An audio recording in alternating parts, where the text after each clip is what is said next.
የመጽሐፍ ቅዱስ ዕውቀቶን ይመዝኑ። ከትንቢተ ኤርምያስ የወጡ ጥያቄዎች። አንደኛ፣ እግዚአብሔር ኤርምያስን ለምን አይነት ስራ መረጠው?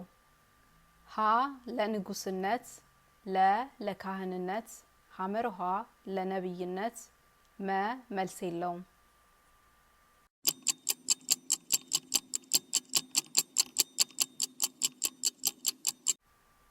መልሱ ሐመርሃ ለነብይነት። ትንቢተ ኤርምያስ ምዕራፍ 1 ከቁጥር 4 እስከ 5። ሁለተኛ፣ ኤርምያስ እግዚአብሔር ለነብይነት ሲመርጠው ምን አለ?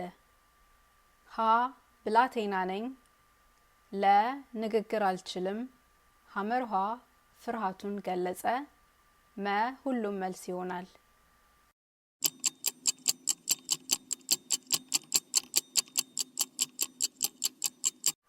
መልሱ መ ሁሉም መልስ ይሆናል።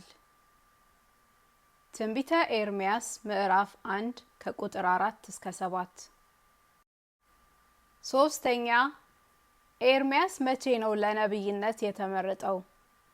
ሀ በግዞት ቤት፣ ለ ካህን እያለ፣ ሐመርሃ ከመወለዱ በፊት፣ መ በኢየሩሳሌም።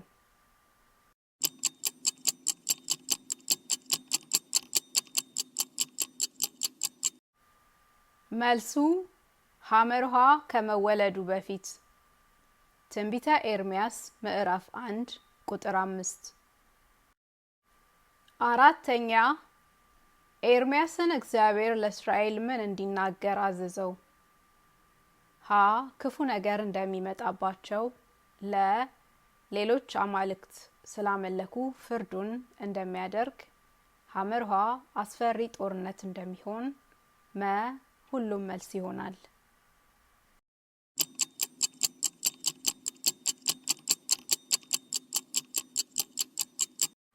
መልሱ መ ሁሉም መልስ ይሆናል። ትንቢተ ኤርምያስ ምዕራፍ 1 ከቁጥር 15 እስከ 19። አምስተኛ፣ ሕዝብን የሚያጠፋው ምንድነው? ሀ እግዚአብሔርን የሚቃወሙ ገዢዎችና ዳኞች፣ ለ መጸለይ ያቆሙ ካህናት ወይም አገልጋዮች፣ ሐመርሃ ሐሰተኛ ነቢያት፣ መ ሁሉም መልስ ይሆናል።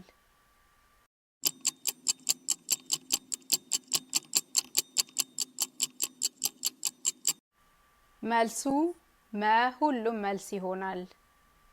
ትንቢተ ኤርምያስ ምዕራፍ 2 ቁጥር 8። ስድስተኛ፣ እግዚአብሔር እስራኤልን የሐሰት አማልክትን እንዲከተሉ የፈቀደው ለምንድን ነው? ሀ የጣዖት አምልኮ ምን ያህል ሞኝነት እንደሆነ ተገንዝበው ወደ እርሱ እንዲመለሱ ስላሰበ፣ ለ ይቅር ባይ መሆኑን ለማሳየት፣ ሐመርሃ ሀና ለ፣ መ መልስ የለውም።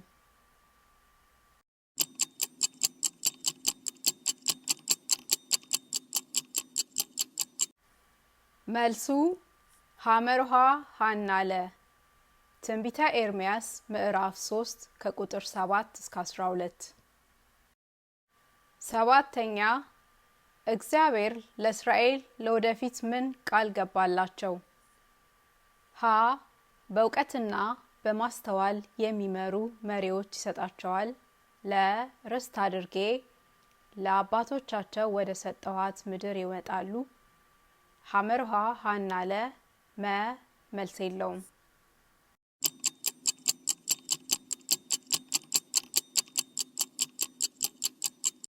መልሱ ሐመርሃ ሀና ለ። ትንቢተ ኤርምያስ ምዕራፍ 3 ከቁጥር 15 እስከ 18። ስምንተኛ፣ ይሁዳ ምን አይነት ታላቅ ኃጢአት ሰራ? ሀ ለጣዖት መስገጃዎችን ሰርተዋል፣ ለ ታናናሽ ወንድና ሴት ልጆቻቸውን ለጣፌት ጣዖት በእሳት ሰውተዋል፣ ሐመርሃ ሀና ለ፣ መ መልስ የለውም።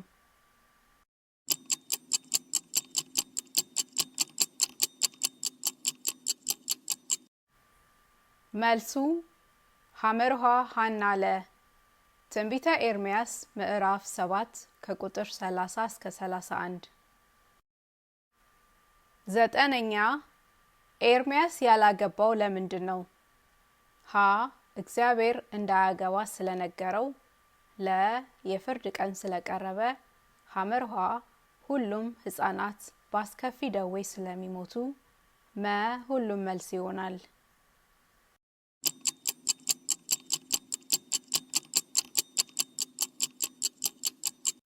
መልሱ መ ሁሉም መልስ ይሆናል። ትንቢተ ኤርምያስ ምዕራፍ 16 ከቁጥር 1 እስከ 4። አስረኛ ይሁዳ በባቢሎን በግዞት የቆየው ለምን ያህል ጊዜ ነው?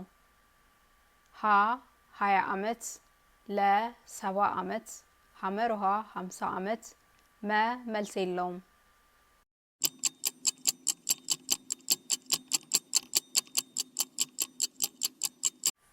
መልሱ ለ70 ዓመት። ትንቢተ ኤርምያስ ምዕራፍ 25 ቁጥር 11። ምን ያህል ጥያቄ መለሱ? መልሶትን በኮሜንት መስጫው ላይ ያስቀምጡልኝ። እባክዎን ሰብስክራይብ፣ ላይክ እና ሼር በማድረግ ድጋፎትን ይግለጹ። ቅዱስ ቃል ቲዩብ ተባረኩልኝ።